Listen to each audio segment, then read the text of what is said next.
तो हम पहुंच गए हैं अब कैराना में। कैराना में लोगों के बीच जाएंगे, कौन सी पार्टी को वो समझ रहे हैं और क्या है उनकी जरूरत है। हवा मुद्दा कुछ नहीं है, सिर्फ हिंदू मुस्लिम का मुद्दा है पूरे उत्तर प्रदेश में। ये वही कैराना है जहां पर कभी मुद्दा हुआ था पलायन का। नहीं, पलायन कुछ पलायन का कोई मुद्दा नहीं है, पलायन का कोई मुद्दा नहीं है। क्या इस बार फिर एक बार कैराना को लेकर जो राजनीति पूरे प्रदेश में देखी गई थी वो देखने को मिल रही है, या इस बार यहाँ जिन्ना और गन्ना पर किसी एक पर वोट करेंगे? यही जानने के लिए बड़े मियाँ कहा चले की टीम पहुंची हुई है कैराना में।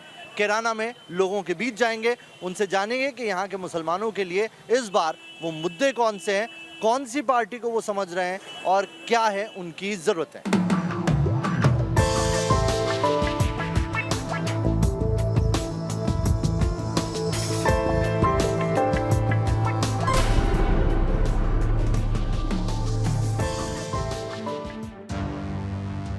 तो हम उस शहर में आ पहुंचे हैं जो एक खास वजह से चर्चा में रहा है। वो वजह थी हिंदुओं का पलायन।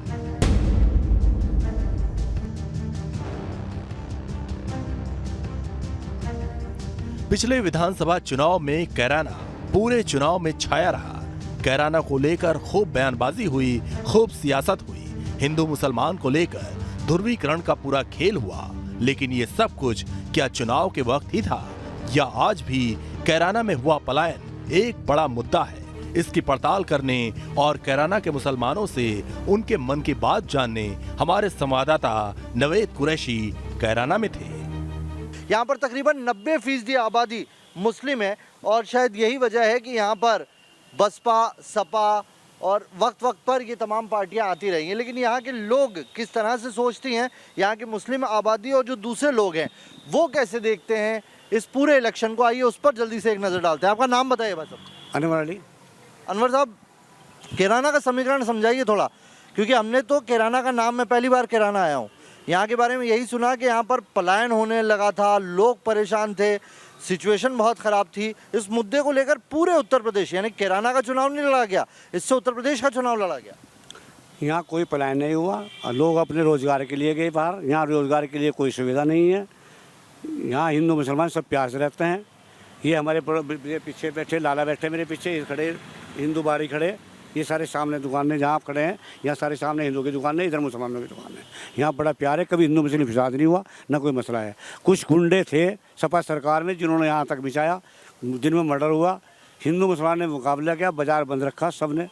यहाँ कोई प्लान इस मामले में नहीं हुआ। सरकार ने अपनी उसको बनाने के लिए विपक्ष ने इसको मुद्दा बनाया। क्या नाम है, नाम बताइए। मैं विपुल कुमार जैन, अध्यक्ष व्यापार मंडल कैराना। देखो, पलायन का जो मुद्दा था वो कोई हिंदू मुस्लिम से कनेक्टेड नहीं था, कोई हिंदू मुस्लिम वाला मामला नहीं है। बहुत आपसी प्यार है, एक दूसरे को परिवार के सदस्य मानते हैं, साथ साथ रहे, साथ साथ खेले, बहुत सारे सब कुछ है, ऐसा कुछ नहीं है। लेकिन एक गुंडागर्दी का माहौल था, कुछ गुंडों के अपने नेटवर्क थे, वो लोग परेशान करते थे। उन्होंने किसी हिंदू को नहीं देखा, किसी मुसलमान को नहीं देखा। अगर कहने लगे सिर्फ हिंदू के व्यापारियों को तंग किया, उन्होंने सब दुनिया को तंग करा। कुछ लोगों ने चुपचाप दे दिए, कुछ लोगों ने विरोध करा। जिन लोगों ने विरोध करा उनको उन्होंने गोली भी मारी। कैराना मुस्लिम बहुल इलाका है। हिंदुओं के करीब 5000 परिवार हैं जो ज्यादातर कैराना के कारोबार से जुड़े हैं। मुस्लिम आबादी का अधिकांश तबका मेहनत मजदूरी और खेती किसानी से जुड़ा है।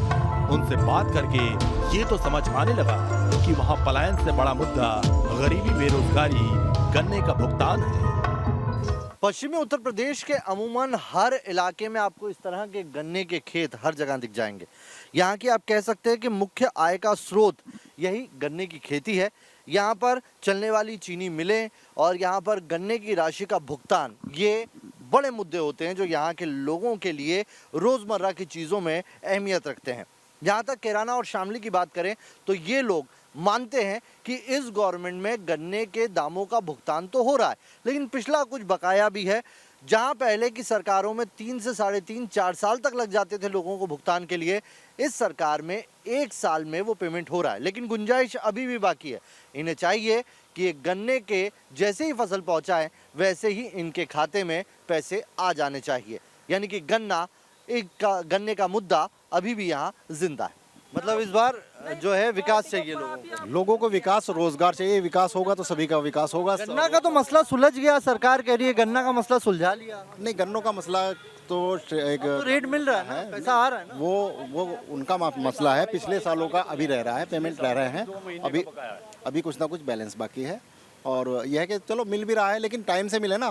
कि ये साल भर बाद मिला तो किस मिल में मिला, उस पर कोई उनका इंटरेस्ट नहीं मिल रहा, कोई पैसा नहीं मिल रहा, तो क्या करेंगे वो। अब जब उनको पैसा आज चाहिए अच्छा, सच्चे दिल पे हाथ रख के बताइए, पहले के मुकाबले जो पहली गवर्नमेंट में गन्ने के रेट जो 3-3 साल में आते हैं, उसके मुकाबले थोड़ी सी चीज़ें बेहतर हुई? नहीं, 3 साल में मिलना वो बहुत बुरी बात है, लेकिन साल भर में मिलना वो भी तो बुरी बात है ना। बात ये नहीं है। बेहतर हुई, लेकिन अभी भी निराकरण नहीं निकला। किसानों के लिए काम करना पड़ेगा। इस सरकार में जब गवर्नमेंट को हर चीज जीएसटी है, व्यापारियों के पास पहले ही नोटिस आने शुरू हो जावे, एडवांस जमा करा दो जी, 1 तारीख ऊपर नहीं जा सकती, पेनल्टी लगाने लग रहे। अरे आप एक बात देखो, 3-3 साल कोरोना के चले गए, लेकिन एक दिन की कोई छूट नहीं करी होगी। किसी चीज़ को कोई मानने को सुनने को तैयार नहीं है। माननीय प्रदेश अध्यक्ष हमारे व्यापार मंडल जी के 3-4 बार मुख्यमंत्री जी को कहा, तब जाके उन्होंने 15 दिन की 1 महीने की छूट दी। इनकम टैक्स की भी यही स्थिति है। इस बार यहाँ आप जो है किसान बन के वोट दोगे, यहाँ का किराना का नागरिक बन के वोट दोगे, या मुसलमान बन के वोट? किसान बन के। किसान बन के। किसान बन के क्या चाहिए किसान को? किसान को चाहिए भुगतान, सुरक्षा, ये चाहिए। सुरक्षा मुसलमान को नहीं चाहिए? जो किसान, मुसलमान भी किसान है, हिंदू किसान तो सब हैं। किसान तो सब हैं। आग से चल रहे हैं इस बार आवा। कैराना के मुसलमान पहले पलायन और सरकार पर बात करने से हिचक रहे थे, क्योंकि पलायन को लेकर कैराना की काफी बदनामी हुई है, जबकि कैराना का मुसलमान पलायन को मुद्दा मानता ही नहीं। इसके पीछे कुछ और वजह बताई जाती है।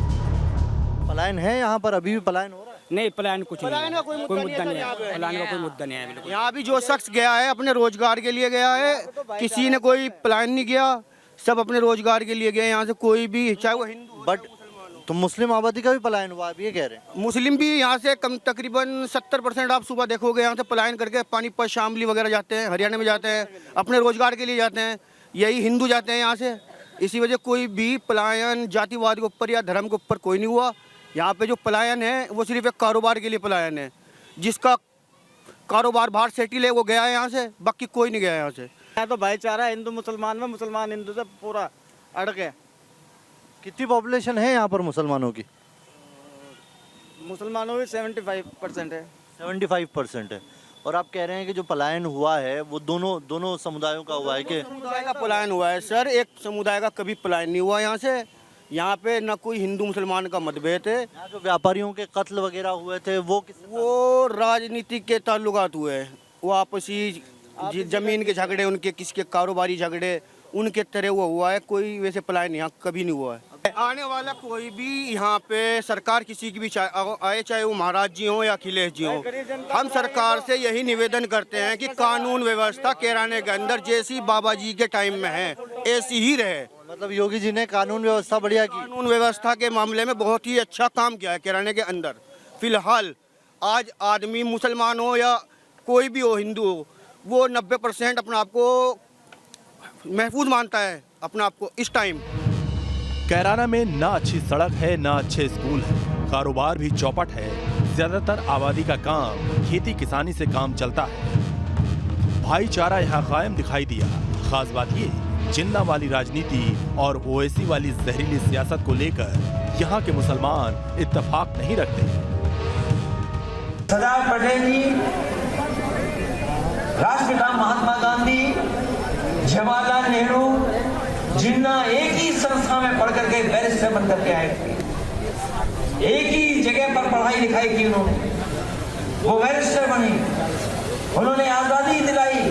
आखिर क्या बात है कि अगर मरने वाले का नाम मुसलमान है तो कोई सियासी जमात बशमूल बीजेपी और दीगर सियासी जमातें उस पर रिएक्ट नहीं करती। आखिर ये कौन सी सियासत है कि इंसान तो इंसान है, मरने वाला जान चले जाती है, मगर मौत भी जब होती है तो देखा जाता है कि उसका ताल्लुक किस समाज से है, किस मजहब से है, और उसी के मुताबिक वो तमाम पार्टियां अपनी बात करती हैं। ये बताइए दादा, समाजवादी पार्टी जो है इस बार ओवैसी तो अपने आप को मुसलमानों का नेता बताते हैं, यहाँ पर ओवैसी आए तो क्या होगा? क्योंकि जब मैं शहर में दाखिल हुआ, सारी पार्टियों के पोस्टर है। आम आदमी पार्टी यहाँ पर है, बसपा यहाँ पर है, सपा यहाँ है, बीजेपी यहाँ है, कांग्रेस यहाँ है, AIMIM का भी पोस्टर लगा है। यहाँ के मुसलमान किसको अपना नेता मान रहे हैं? यहाँ के मुसलमान तो सभी को अपना नेता मानने हैं। यहाँ पे नेता ही नहीं है कोई, दो ही परिवार हैं, एक मुनव्वर हसन का, एक उगम जिगनी का। यही चुनाव लड़ते हैं, आधे इनके साथ आधे इनके साथ, कभी वो जीत जावे कभी वो जीत जावे। तो यहाँ कोई आपस में ऐसा कुछ है नहीं, और ओवैसी का तो यहाँ कुछ भी नहीं है, बिल्कुल कतई ख़त्म। जिन्ना या गन्ना? गन्ना, गन्ना बिल्कुल समस्या है, क्योंकि गन्ने का पिछले साल का भी 2 महीने का पेमेंट अभी बाकी है। 2 महीने।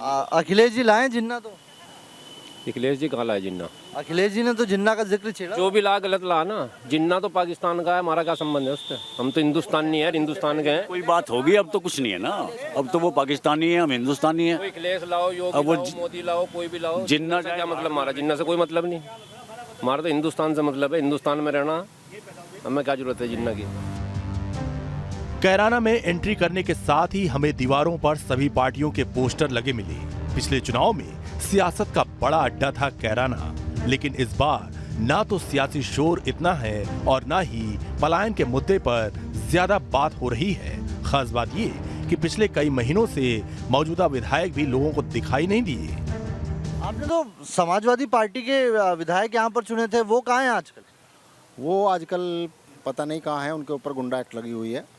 और बस ये है कि सरकार जिसकी होती है वो सत्ता पक्ष अपने हिसाब से देखता है, विपक्ष में है वो, उनकी आवाज़ कोई सुन नहीं रहा।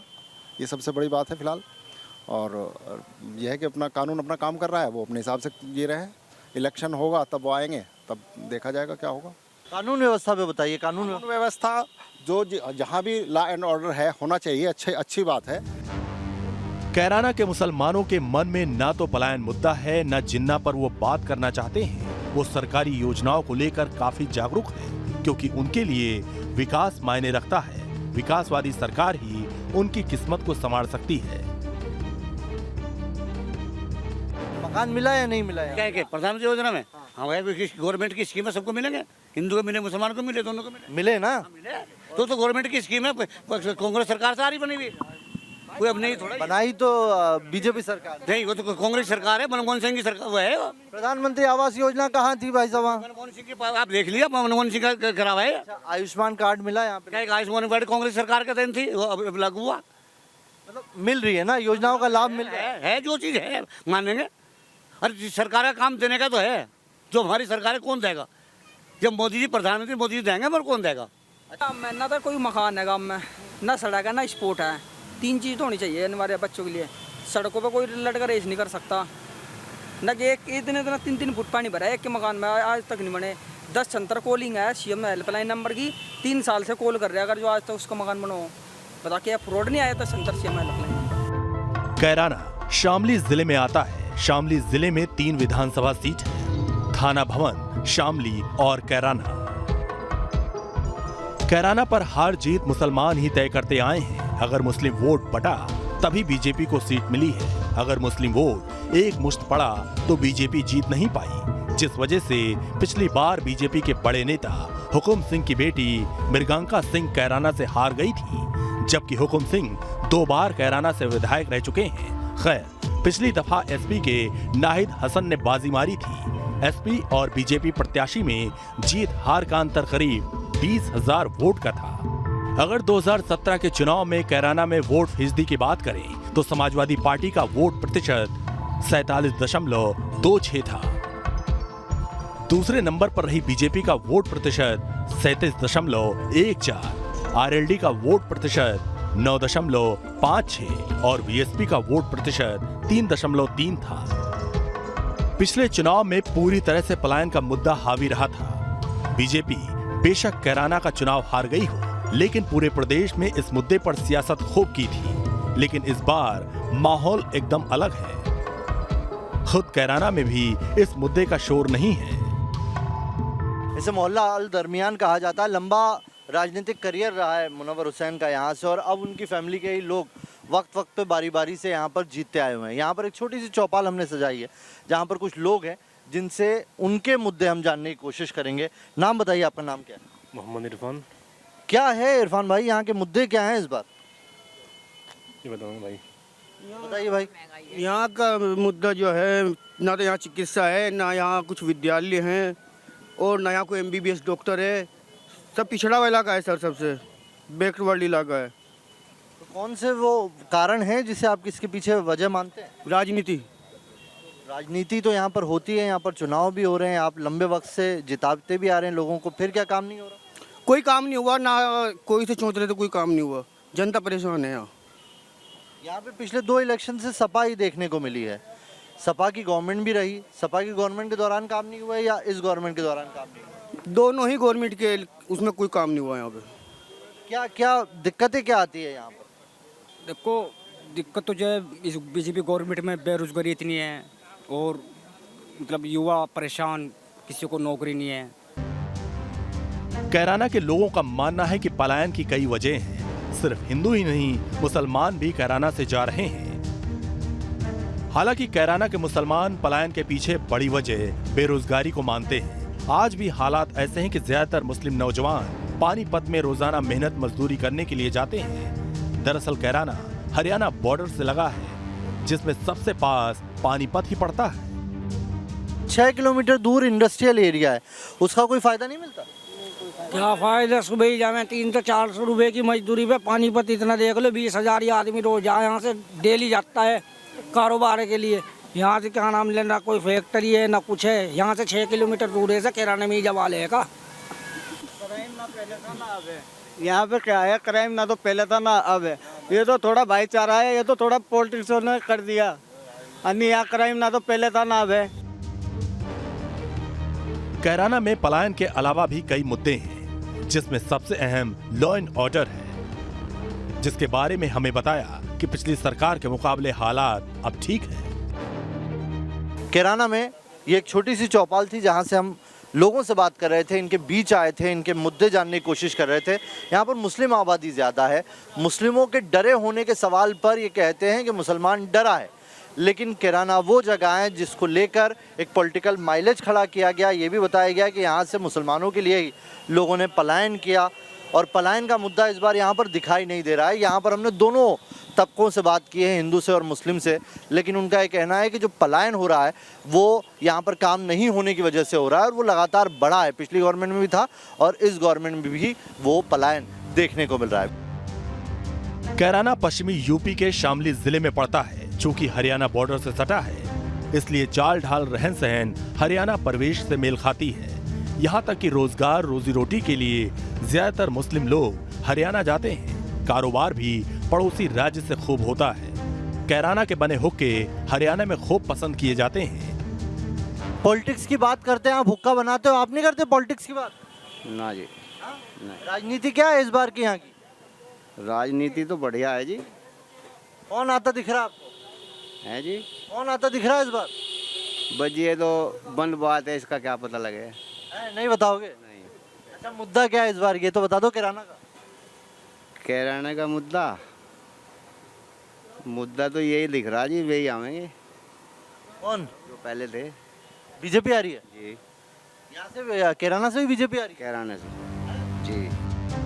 कैराना में भाईचारा कायम था, है और रहेगा, और इस बात की तस्दीक उनसे बेहतर कोई नहीं कर सकता जो एक उम्र उसी जमीन पर काट चुके हैं, जिनकी नजरों ने कभी मजहबी नजरिए से इंसानियत को नहीं देखा।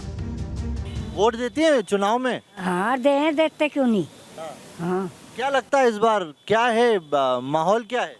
ठीक है, माहौल भी अपना बढ़िया काम चल रहा, सुथरा माहौल है, चल रहा, कोई बात नहीं माहौल की। गुंडागर्दी कम हुई है यहाँ? हाँ, गुंडागर्दी भी कम है, वैसे भी अल्लाह चाहे कोई बढ़िया काम चल रहा, कोई बात नहीं है। हाँ, ये अखिलेश अच्छा था या योगी सरकार अच्छी है? बस अल्लाह जाने नू तो अल्लाह जाने। हाँ, वो तो जैसा किसी का माहौल में बीतता का वैसा ही कोई बतावागा, अल्लाह जाने। कैराना में अमन कायम है। कैराना के मुसलमानों ने इसकी तस्दीक की है। हाँ, इस बात का इशारा भी दिया है कि चुनावी मौसम में सियासत की फसल उगाने के लिए ऐसे मुद्दों को हवा दी जाती है, लेकिन कैराना को उसका शिकार नहीं होने दिया जाएगा। कैराना के मुसलमानों को जिन्ना वाली सियासत नहीं, बल्कि गन्ने का भुगतान दिलाने वाली सरकार चाहिए। जिस कैराना को लेकर पिछले चुनाव में पूरे उत्तर प्रदेश में पलायन और हिंदू मुस्लिम का राग अलापा गया था, इस बार वहां पर पलायन को लेकर क्या चुनाव आते आते एक बार फिर से मुद्दा गरमाएगा?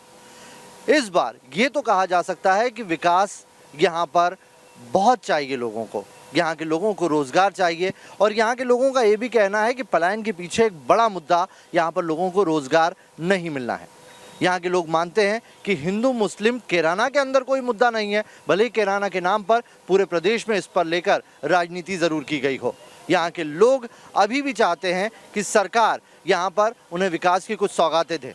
ये ज़रूर मानते हैं कि बीते 5 सालों में कानून व्यवस्था पहले से दुरुस्त हुई है, अब वो बदमाश और दूसरे जो ऐसे लोग थे जो क्राइम से जुड़े हुए थे उनका यहाँ से सफाया ज़रूर हुआ है। लेकिन देखना ये होगा कि पश्चिमी उत्तर प्रदेश में पड़ने वाली इस सीट पर हिंदू मुस्लिम के अलावा जो किसानों का मुद्दा है वो कितना हावी रहता है, क्योंकि गन्ना और जिन्ना के सवाल पर यहाँ के लोगों के मुंह से गन्ना भी निकलता है और जिन्ना भी। इस बुलेटिन में अभी के लिए इतना ही, फिर से लौटेंगे एक किसी दूसरे शहर के साथ। कैराना से आज बड़े मियाँ कहाँ चलेगी टीम को यहीं दीजिए इजाज़त।